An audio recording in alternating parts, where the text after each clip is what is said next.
Hello there. What is going on, everybody? We are looking at something very exciting today. And this is the Super Star Destroyer Eclipse. And we are going to be doing a full review and painting this thing up.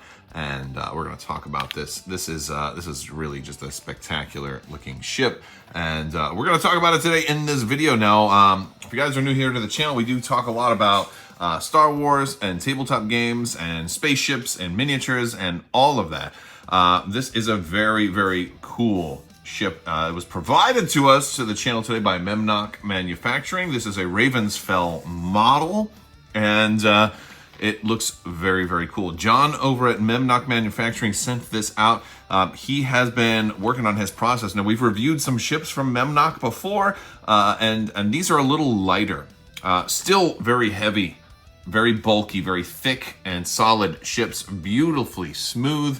We're going to take a look at this, at all the angles of it, because it's such a big, huge Super Star Destroyer, and to compare it to the existing SSD for Armada, we're going to do all of that, but it's hard to fit the whole thing in one shot. Here, we have to kind of do one of these, and I have to hold it back away from the camera a little bit. It is massively huge, and it's a super fun one.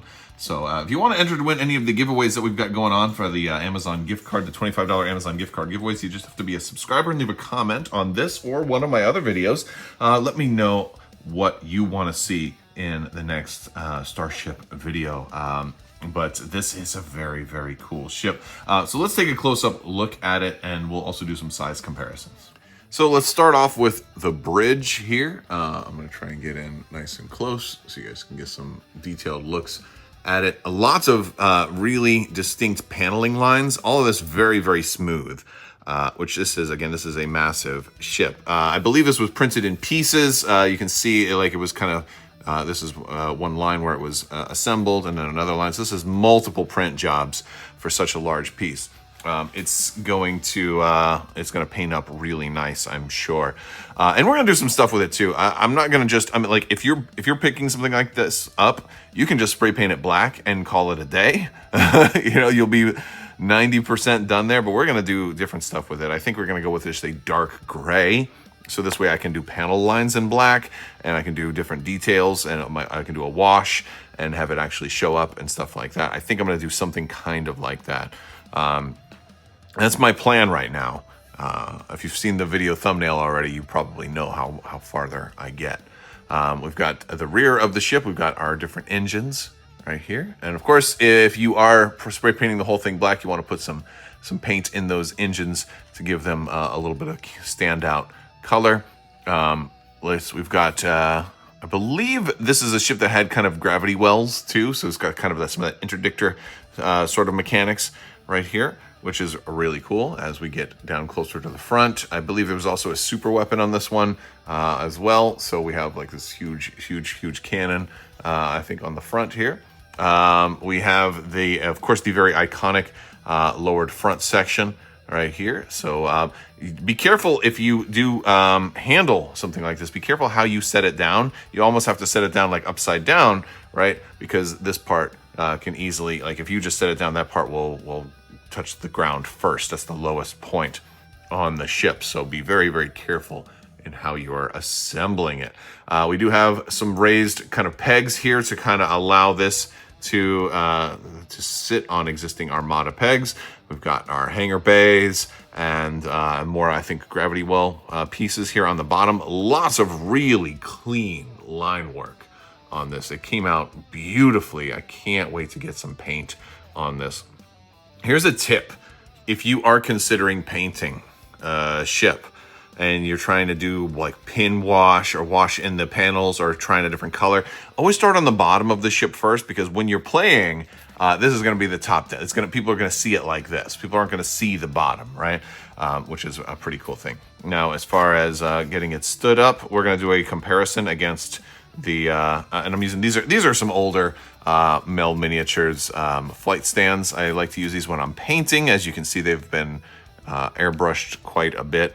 So I'm going to set this down like there, and that's a good way to kind of hold it for right now, and we'll go ahead and do a size comparison. All right, so here you can see we've got the Executor, the SSD. This is the official SSD from Fantasy Flight Games.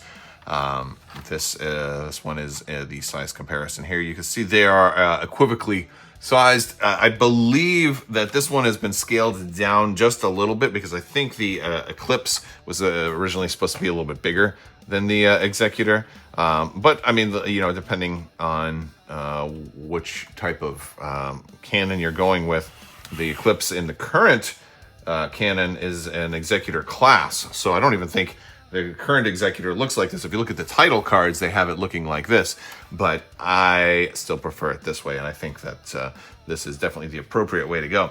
Funny story with the Executor too. The current canon storyline is that while it still existed, it ended up going to the First Order.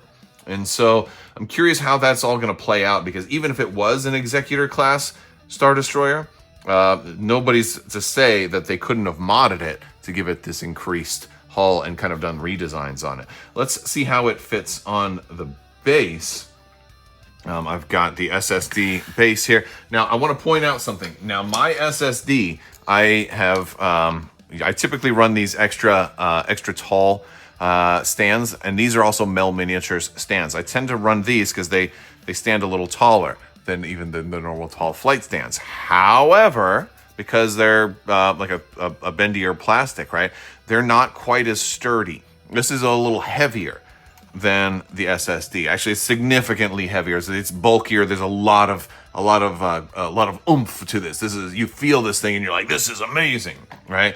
But it's because it's a little heavier. It's not necessarily good for these thin 3D printed stands. So if you're going to use 3D printed stands, use like thicker ones, or just use official stands, because that hard acrylic, it holds this a lot more firmly. And granted, I can use the Mel Miniatures ones. However, it's if you're moving the ship around, you'd have to steady it, because when I had it on the other one, it was wobbling a pretty good amount with these. So with the existing flight stands, you can still move it. It wobbles just a little bit, but that's an acceptable amount of wobble. Of course, you're gonna be careful with this thing anyway. You may want to even use shorter flight stands if you want, but I wouldn't go too short, because again, this front piece does go kind of low. We only have about like 2.5 to 3 inches of space here, and then of course that's going to impact other ships. So I would invest in some heavy-duty flight stands if you're going to actually play with this on the table, or just keep this as a display piece. There's nothing wrong with that as well.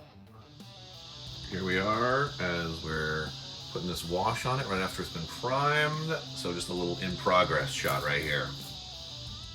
All right, so this is kind of how it's looking now that the wash is dried.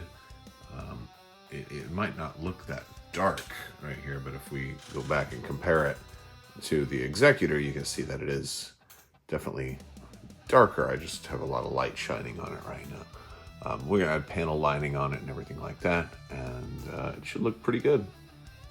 All right, so now we're doing some panel lining. This is sort of how it's coming along. We've got some various types of dark gray and medium gray over the dark gray background. All right, now we are finished. I sort of kind of jumped right to the end, skipped over a few steps.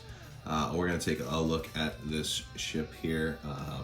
I've done lighting, I've done all the panel lines, I've done some of the extra highlighting and a few extra little bits here. Here's kind of a look at the top. A lot of source material for this thing that I looked at. A lot of it has all the lighting along these edges, but only certain edges and only certain places. So here we go. We've got the whole ship done here, including the super weapon at the front here, which fires. Typically it's shown as firing a green beam, so I did sort of link that color to the glow effects that we have kind of coming off of the front.